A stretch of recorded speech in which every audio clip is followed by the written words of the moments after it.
군대 다녀왔으니 끝난 줄 아셨습니까? 민방위도 끝났으니 전쟁 나도 상관없다고 생각하셨습니까?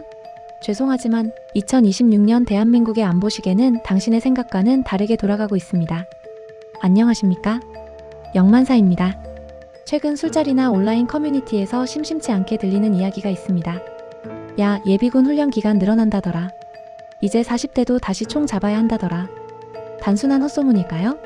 아니면 우리가 애써 외면하고 싶었던 불편한 진실일까요? 지금 전 세계는 화약고입니다. 우크라이나와 중동에 이어 대만 해협까지 위태로운 지금, 대한민국 국방부는 창군 이래 가장 심각한 고민에 빠져 있습니다. 바로 싸울 사람이 없다는 것입니다. 오늘 영상은 단순한 카더라 통신이 아닙니다. 국방부의 국방개혁안, 병무청의 인구통계 데이터, 그리고 현행 전시동원법령을 바탕으로 만약 내일 당장 한반도의 위기가 닥친다면 20대부터 50대 남성, 그리고 당신의 자동차와 재산에 어떤 일이 벌어질지 정부가 만지작거리고 있는 최후의 카드는 무엇인지 아주 적나라하게 파헤쳐 보겠습니다. 오늘 진행될 이 이야기는 곧 당신의 현실이 될 수도 있습니다. 먼저 우리가 처한 현실 숫자부터 보겠습니다. 불과 10년 전만 해도 우리 군은 60만 대군을 자랑했습니다.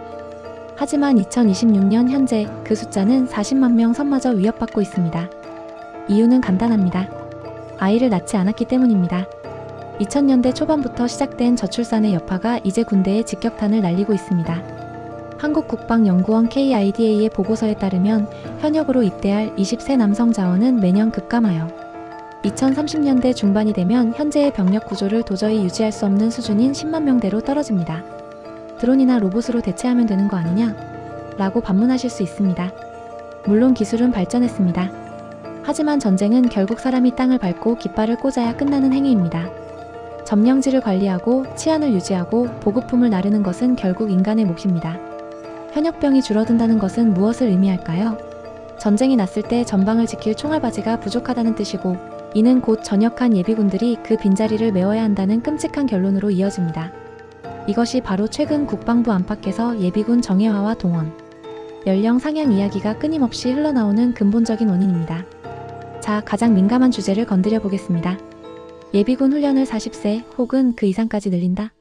이 이야기는 사실 2023년부터 병무청과 국회, 국방위 연구 용역에서 꾸준히 제기되어 온 안건입니다.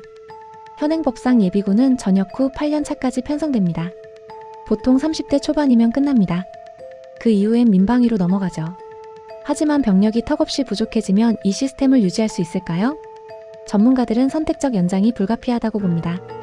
전체 예비군을 늘리는 것은 사회적 저항이 크겠지만 간부장교, 부사관 출신 예비군이나 특수보직통신, 운전, 드론 출신자들에 대해서는 예비군 편성 연령을 현재보다 대폭 상향하는 방안이 검토되고 있습니다.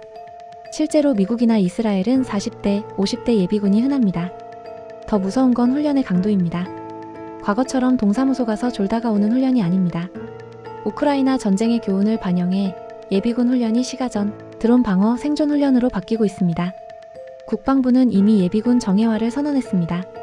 유사시 현역 부대가 괴멸되면 예비군이 즉시 그 자리에 투입되어 현역과 똑같이 싸워야 하기 때문입니다.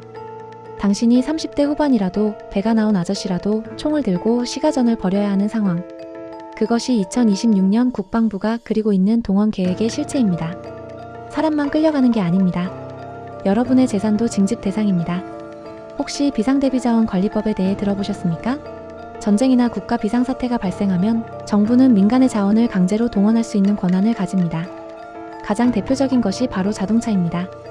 특히 사륜 구동 SUV나 화물차를 소유하고 계신 분들, 매년 우편물 하나 받으시죠?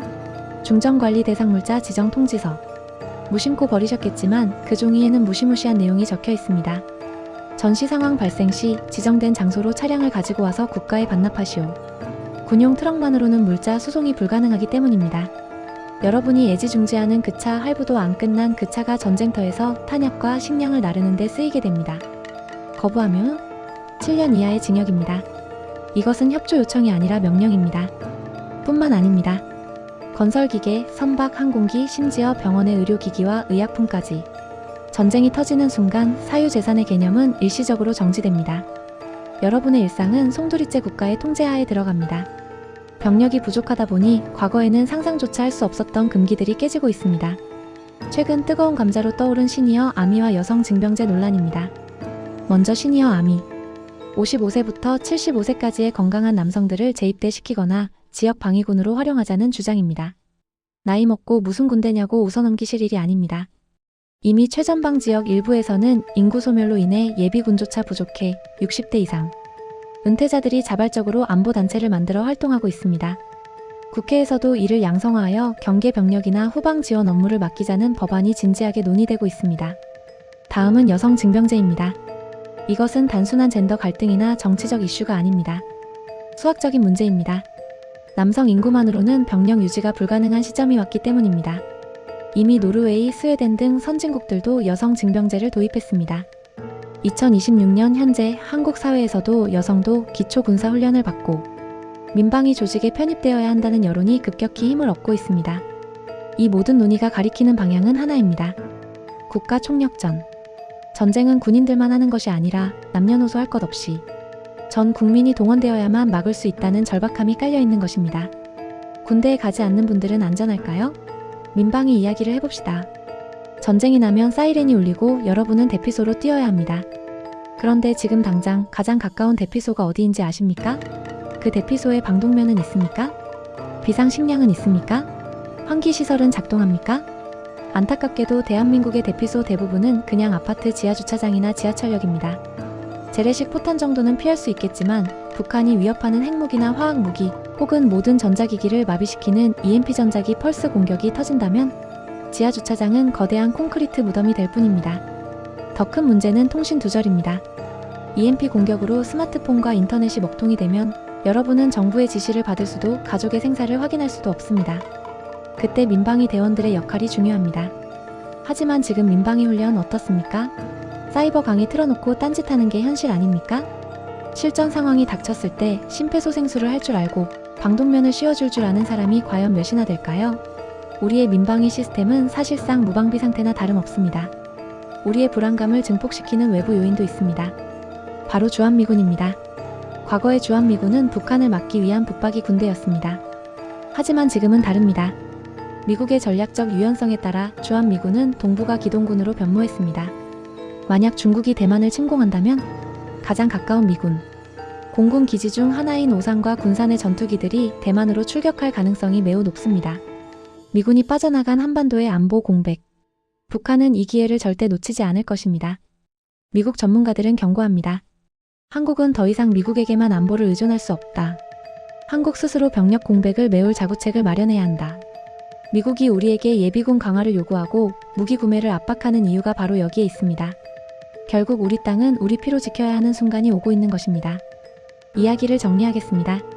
2026년 대한민국 안보는 퍼펙트 스톰 총체적 난국입니다. 인구는 줄어 병력은 없고 주변국 정세는 험악하며 미국의 우산은 예전 같지 않습니다. 정부가 예비군 훈련을 강화하고 차량 동원 계획을 점검하고 민방위를 정비하는 것은 전쟁강이라서가 아닙니다. 그것이 지금 상황에서 할 수 있는 유일한 대비책이기 때문입니다. 우리는 무엇을 해야 할까요? 불안해하고 정부를 욕하기만 해선 달라질 게 없습니다. 현실을 직시해야 합니다. 첫째, 나의 전시 임무 고지서를 확인하십시오. 내가 어디로 가야 하는지 알아야 합니다. 둘째, 우리 동네 대피소 위치를 파악하고 최소한의 생존 배낭물, 식량, 라디오 등을 준비하십시오. 셋째, 그리고 마음의 준비를 하십시오. 평화는 공짜가 아니며 나의 일상은 언제든 멈출 수 있다는 사실을.